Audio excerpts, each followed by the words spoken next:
শেখ হাসিনাকে জবাব দিতেই হবে, তার কোনো ক্ষমা নেই, মন্তব্য করেছেন মির্জা ফখরুল ইসলাম। সুপ্রিয় দর্শক, আসসালামু আলাইকুম। এআরপি বার্তা চ্যানেলের পক্ষ থেকে আপনাদেরকে স্বাগতম। দেশ এবং দেশের বাইরে থেকে যারা এই মুহূর্তে এই ভিডিওটি দেখছেন, সকলকে আন্তরিক ধন্যবাদ ও শুভেচ্ছা। সুপ্রিয় দর্শক, এতক্ষণ শুনছিলেন সংবাদ শিরোনাম, এখন পুরো বিস্তারিত। শেখ হাসিনাকে জবাব দিতেই হবে, তার কোনো ক্ষমা নেই, মন্তব্য করেছেন মির্জা ফখরুল ইসলাম।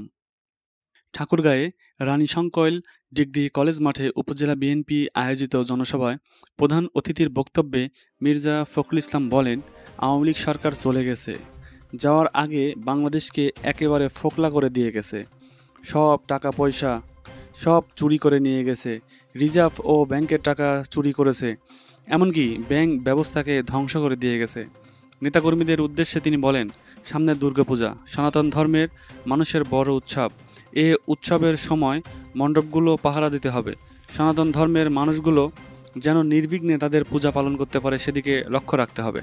উপজেলা বিএনপির সভাপতি আতাউর রহমানের সভাপতিত্বে সমাবেশে অন্যান্যদের মধ্যে বক্তব্য দেন বিএনপির কেন্দ্রীয় কমিটির সদস্য জেড মর্তুজা চৌধুরী তুলা, ঠাকুরগাঁ জেলা বিএনপি সাধারণ সম্পাদক মির্জা ফয়সাল আমিন, জেলা বিএনপির সহসভাপতি ওবায়দুল্লাহ মাসুদ সহ আরও অনেকেই। বিএনপির মহাসচিব মির্জা ফখরুল ইসলাম আলমগীর বলেছেন, শেখ হাসিনার কোনো ক্ষমা নেই, সে জাতিকে ধ্বংস করেছে, সুতরাং জবাব তাকে দিতেই হবে। যে অপরাধগুলো তৈরি করেছে সে অপরাধগুলোকে বলা হয় মানবতা বিরোধী অপরাধ। এই মানবতা বিরোধী অপরাধে তার বিচার হবে। হাসিনাকে আইনের আওতায় নিয়ে আসা হবে। আওয়ামী লীগ সরকারের সমালোচনা করে বিএনপি মহাসচিব বলেন, যারা আমরা ধর্মপ্রাণ মুসলমান আছি, দাড়ি রাখি, টুপি পরি, সুন্নত পালন করি, এটাও আওয়ামী লীগ সরকার সহ্য করে নাই। অনেক আলেম ওলামাকে তারা ফাঁসি পর্যন্ত দিয়েছে। মসজিদে যারা 5 ওয়াক্ত নামাজ পড়তে যায় তাদেরকেও তারা নজরদারিতে রেখেছিল। নামাজ পড়া ব্যক্তিরা নাকি জঙ্গি, এমনকি মাদ্রাসায় পড়লে সেও নাকি জঙ্গি। এভাবে আওয়ামী লীগ আমাদের ধর্মীয় যে বোধ রয়েছে সেই বোধকে ক্ষতি করার চেষ্টা করেছিল।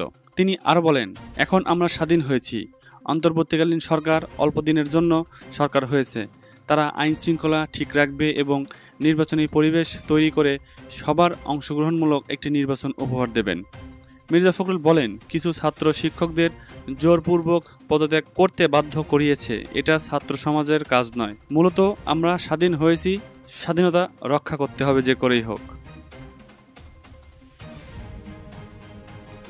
সুপ্রিয় দর্শক, আমাদের এই চ্যানেলটি এআরপি বার্তা সর্বশেষ ঘটে যাওয়া সকল আপডেট নিউজ সম্প্রচার করে থাকে।